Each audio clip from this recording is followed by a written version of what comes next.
At the family meeting, my father beat me in front of everyone. Not with words, not with shame, with a belt and a look that said, "You brought this on yourself." All I had done was say no. No, I wouldn't wash my brother's underwear. No, I wouldn't clean up his dirty plates after his midnight snacks. No, I wouldn't be the maid they raised me to be. "You're a girl," my mother snapped. "You serve him. He's a boy. He deserves better." That moment should have broken me. It didn't.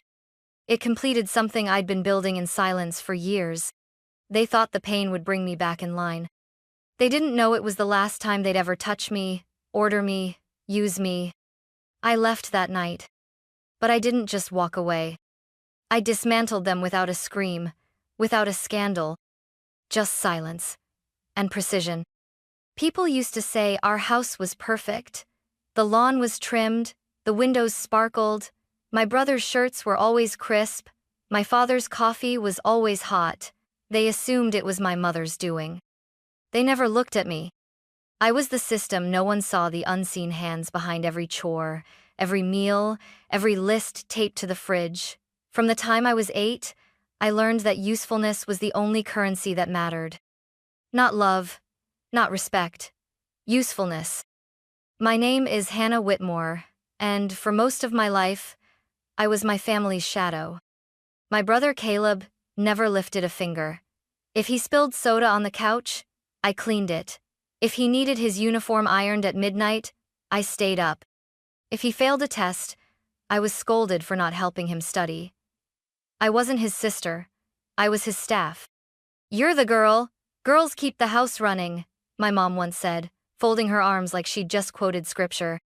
I used to think if I worked harder, they'd see me. That maybe, one day, I'd be something more than a name on a chore list. But no matter what I did, Caleb was always the sun and I was a shadow cast to serve him. My father ran the house like a general. No warmth, just orders. He believed discipline made strength, and obedience was respect. Whenever I questioned something, he'd look at me like I'd betrayed the family name. "You're not here to argue, Hannah," he'd say. "You're here to contribute." That word contribute became a leash. It didn't mean be part of this family. It meant shut up and work harder. Still, I did it all. I made their beds, I folded their laundry, I memorized grocery lists, ironed pleats, soaked blood out of Caleb's soccer uniforms when he got into fights. He never said thank you. He just tossed more clothes on the floor. It was a quiet kind of servitude. The kind that doesn't scream. The kind that just grinds you down until you forget what it feels like to have hands that aren't always holding something for someone else. But the day of the family meeting, the day they decided I wasn't contributing enough, something cracked. Maybe it was the way Mom said, "He deserves better," like I was some defective appliance. Maybe it was Dad's glare, daring me to disobey. Or maybe it was Caleb's smirk, the kind that said, "You'll never leave." Whatever it was, I stopped being afraid. And in that moment, I realized something chilling. They hadn't broken me. They had trained me. And I was going to use every ounce of what they taught me, just not the way they intended. There were phrases in my house that echoed louder than footsteps. They didn't scream them. They didn't need to. They just let the words settle like dust in the lungs. Be useful. Know your place. He's a boy. You'll understand when you're older. I understood now. Not because I'd aged, but because I'd seen the pattern. It wasn't about gender. It was about control. About shaping me into something that made their lives easier, quieter. Every time I stood up for myself, they'd flip the script. "Don't be dramatic. You're just trying to start trouble." No one will ever put up with that attitude in the real world. They didn't raise me to be loved. They raised me to be palatable, to be a girl who smiled through chores, folded emotions like towels, and accepted orders like oxygen. But while they hurled commands, I started keeping score. At first, it was small. I wrote down every task I did in a notebook I hid in the lining of my backpack: grocery lists, Caleb's laundry cycles, the exact time I had to set my alarm so Dad's coffee would be ready by 6:00 a.m. Then I added more. Times I was blamed for Caleb's mess. Times I ate leftovers while he got the hot meal. Times I was told to be quiet when I cried. It wasn't just a list, it was a record, a ledger, a system of unpaid labor and emotional taxation. And the more I wrote, the more I realized how much of my life had been stripped down to transactions. Affection was conditional. Praise was rare. But expectation? That was infinite. You're lucky we don't charge you rent. You think anyone else would tolerate your mouth? We feed you. That's love. But it wasn't love. Love doesn't come with receipts. The more they spoke, the clearer their hierarchy became. Caleb was the crown. Dad was the judge. Mom was the enforcer. And I was the system, the hands, the silence. They thought their words would keep me tethered, that they'd worn me down to routine, but those words did something else entirely. They crystallized my resolve.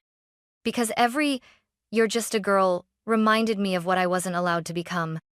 Every "do it without complaining" taught me how to work silently, which would soon become my greatest weapon. And every "this is your duty" became another nail, not in my coffin, but in theirs. I stopped defending myself. I just listened. And wrote. And waited. Because storms don't announce themselves. They gather quietly. And I was nearly ready.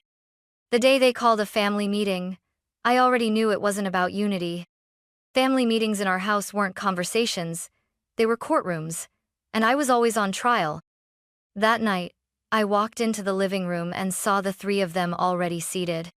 Dad in his recliner, Caleb sprawled across the couch like royalty, and Mom standing with her arms crossed like she'd rehearsed this. "Sit," Dad said. I didn't. I stood. "Caleb says you haven't been doing your part," Mom began, tilting her head like she was disappointed in a pet, not a person. "He says his laundry hasn't been folded. His bathroom's a mess. You've been slacking." I blinked. "He's 17. He can fold his own damn shirts." Dad's hand twitched. Caleb smirked. Mom's jaw tightened. "Watch your tone," she snapped. "He's a boy. He deserves better than this." I looked around the room and realized they genuinely believed that. It wasn't performance, it was doctrine. "He deserves clean clothes," she added. "He deserves peace in his home." "And I don't?" I said quietly. "I cook, I clean, I do everything. And it's never enough, is it?" "You're a girl," Dad said coldly. "You were raised to serve. That's how the world works." "No," I said. "That's how your world works. I'm not doing his laundry anymore. Or his chores. Or yours." That's when he stood. And when my body instinctively took a step back, I knew what was coming. "Do his laundry or get out," he roared. When I didn't move, he did. He lunged, not with warning, not with restraint. The belt wasn't even hidden this time. It was on the table, waiting like it had been invited. He grabbed it, looped it once around his fist, and swung. The sound cracked through the room like a whip across silence. I didn't scream. I didn't cry. I just stared. The second hit landed across my back. I gritted my teeth. The third caught my arm. I stumbled. "You've forgotten your place," he shouted. Caleb didn't move. Mom didn't blink. They weren't shocked, they were satisfied. And in that moment, I realized they didn't see me as a daughter. They saw me as a failed investment. When it stopped, or maybe when he grew tired, I straightened up. My voice didn't shake. "I'm not your servant." Then I turned and walked out. No suitcase, no tears, no goodbye. Just one last look at the three people who had spent my whole life telling me to be useful, and who would finally understand what it meant to lose the one person who kept their house breathing. I didn't pack. I didn't take my clothes, or my school books, or even the tiny stack of birthday cards I'd hidden under my mattress, the ones with half-hearted messages like, "Make us proud, Hannah." I just left. A hoodie, a charger, a bruised arm, and a notebook zipped inside my backpack. That was it. I didn't slam the door. I didn't yell. I didn't even look back. I wanted the silence to be the loudest thing they heard. I walked 2 miles to Amara's place, my best friend since 6th grade. Her porch light was still on. When she opened the door and saw my face, she didn't ask what happened. She just stepped aside and said, "Come in." That first night, I slept on a yoga mat with a balled-up hoodie for a pillow. It was hard. Cold. My ribs ached. My arm throbbed. But for the first time in my life, no one expected anything from me. No one asked for dinner. No one demanded silence or servitude. The next morning, Amara's mom made pancakes, real ones, with syrup and laughter in the kitchen. I sat at the table like I didn't belong. "You okay staying a few days?" she asked gently. I nodded. She glanced at my arm. "More than a few then." They gave me a blanket, cleared out a corner of the storage room, put down a mattress, a second-hand dresser. It wasn't perfect, but it was mine. In those quiet days, I waited for something, a text, a call, a threat, some recognition that I had left, that I had mattered enough to chase. But none came. My phone stayed silent. "No. Are you safe?" "No. Come back." Just silence, the same kind they always forced on me. But this time, the silence wasn't theirs. It was mine. And I was about to weaponize it. It started with a list. Not for revenge, not yet. Just to remember. I opened my notebook and titled the page, "Things I Did Before They Said I Wasn't Enough." I wrote fast at first, the obvious ones. Cooked 3 meals a day. Cleaned Caleb's bathroom. Ironed school uniforms. Grocery runs. Packed lunches. Then came the deeper ones. Hid my own report cards so Caleb C's wouldn't look bad. Took the blame when he broke Mom's blender. Stayed up to reheat dinner when Dad worked late, even when I had exams. Apologized for things I didn't do. It didn't stop. The list kept growing. 10 pages, then 15, then more. It wasn't just a record. It was a ledger. And every entry whispered one truth. They owed me. Not in money. In respect. In care. In acknowledgement. And they would never pay it. That's when the shift happened. I stopped asking why they hadn't called. I stopped waiting for their guilt to kick in. Instead, I began preparing. I started by filing for financial independence. With Amara's mom as a witness, I submitted paperwork to revoke their access to my school records, my health files, anything they might try to control later. I got a new debit card under my name, transferred my student savings, locked my phone carrier so they couldn't suspend my line. Then, I scanned the bruises, not for the police. Not yet. Just to have. I wasn't planning a scandal. I wasn't writing an exposé. I didn't want drama. I wanted clarity. I wanted the next time they looked around their home and wondered why everything felt heavier, colder, quieter, they'd remember me. Not in anger, not in guilt. In absence. Because I wasn't the daughter they lost. I was the air they forgot they were breathing. And now they'd have to learn how to suffocate without me. 3 weeks passed. Still no call. Still no text. Just a growing silence that was no longer empty, it was electric. Then, one morning, while helping Amara's mom carry groceries to the porch, I heard the first crack. "Ran into your mom at the store," she said casually. She looked worn out, couldn't lift a gallon of milk without wincing. I didn't reply. She asked the clerk for help bagging, said her back was out, but she looked more overwhelmed than hurt. I nodded, barely. That night, I opened my notebook again, flipped to a fresh page, titled it, "What They Lose Without Me." The next day, Amara's cousin Maya, who lived 2 blocks from my old house, sent a picture. Caleb, outside the laundromat, his clothes stuffed in a trash bag. He looked confused and furious. A week later, my father showed up late to work 3 days in a row. A neighbor told me he'd started snapping at clients. Rumor was, HR had written him up after he blew up in a staff meeting. And then came the message. My phone buzzed, a number I hadn't blocked, because I didn't need to. "Mom, Caleb has an awards dinner this Friday. None of his suits are ironed. You need to stop being ridiculous and come home. No greeting, no apology. Just a demand dressed as an invitation. I didn't answer. 4 days later, another text. Dad. This is childish. No one will tolerate your behavior in the real world. Come home, apologize, and we'll let you earn your place again. Let me earn it? I laughed. A dry, bitter sound. I took screenshots, not for evidence, for myself. As a reminder, this is who they are. By then, I'd enrolled in a local community college nursing program, lived full-time in the spare room at Amara's, helped with dinner, took the bus, studied late. It was hard, but it was real. And mine. Meanwhile, back at the Whitmore house, the systems I used to uphold were buckling. Neighbors began whispering. Caleb started skipping school. One teacher emailed the house twice. No reply.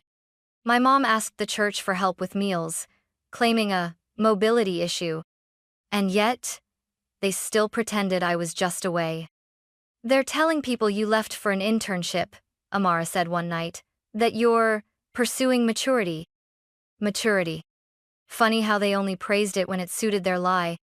I didn't correct anyone. I just kept building my life. Then, I packed a box. Inside it, all the handwritten chore lists they used to stick to the fridge. The birthday card where Mom wrote, "We didn't plan for you, but God has a purpose." The broken locket she gave me at 13 with the words, "So you remember we didn't have to keep you." And finally, the ledger. I printed it. 52 pages. Bound it. Labeled the front. Unpaid labor. Years, 10, 17. I taped the box shut. No note. Just an address label. No return. I left it on their doorstep at dawn. 2 days later, Maya texted. They didn't come out for hours. Then your dad opened the box. He looked pale. Good. Because I wasn't loud. I wasn't violent. But I was exact. I'd taken everything they once demanded, my labor, my silence, my usefulness, and returned it in the form they feared most. Documentation. Proof. Proof they never expected me to collect. Proof of what happens when the backbone of the household walks out and doesn't come back. No headlines. No scandal. Just silence, sharpened into truth. I moved into a studio apartment 2 blocks from campus. It was small, one window, a creaky floor, a shower that ran either scalding or freezing, but every inch of it was mine. I worked part-time at a local bookstore, studied at night, took nursing classes during the day, packed my own meals, folded my own laundry. 2 loads a week, quiet, peaceful. Every Friday, I lit a candle. Not for healing, not for memory, just because I could. No one barked orders. No one slammed doors. No one looked at me like I owed them something just for existing. And still the world didn't collapse. I didn't fall apart. I didn't come crawling home. I thrived. Meanwhile, updates trickled in not because I asked, but because the world is small, and pain leaves echoes. A girl from church messaged me, "Your dad passed out in the grocery store. They say it was stress." Amara's cousin saw Caleb at a job fair angry, disheveled, yelling at a volunteer because his resume got wrinkled. My mom had joined an online support group called Parents of Ungrateful Children. She posted threads titled, "When They Forget Who Fed Them." They hadn't changed. They just collapsed inward, angry at the vacuum I left behind, but never brave enough to name it. And I? I no longer needed their shame to define me. I no longer needed their absence to hurt. Because I had learned something they never taught me. Peace is louder than pain if you stay quiet long enough to hear it. They say revenge is a fire, but no one talks about the kind that doesn't burn. Mine was cold, controlled, clean. I never screamed at them online. Never aired my story in public. Never knocked on the door to say, "Look what you lost." Because I didn't need to. Every dish I wash now is mine. Every shirt I fold is for me. Every sunrise I wake up to feels like a quiet protest they'll never hear, and still can't silence. Sometimes I wonder if the house still smells like bleach and frustration. If they still print out to-do lists and tape them to an empty fridge. If Caleb ever figured out that microwaves don't load themselves. If my mom ever stops flinching when someone says my name. If my dad ever looks at his belt and remembers that it wasn't obedience he beat into me, it was resolve. The last time I passed the old neighborhood, I didn't slow down. I didn't glance at the porch, where I once left that box. I just kept walking, keys in my pocket, grocery list in my hand. I didn't need to prove anything anymore. They taught me to serve, so I let them collapse without me.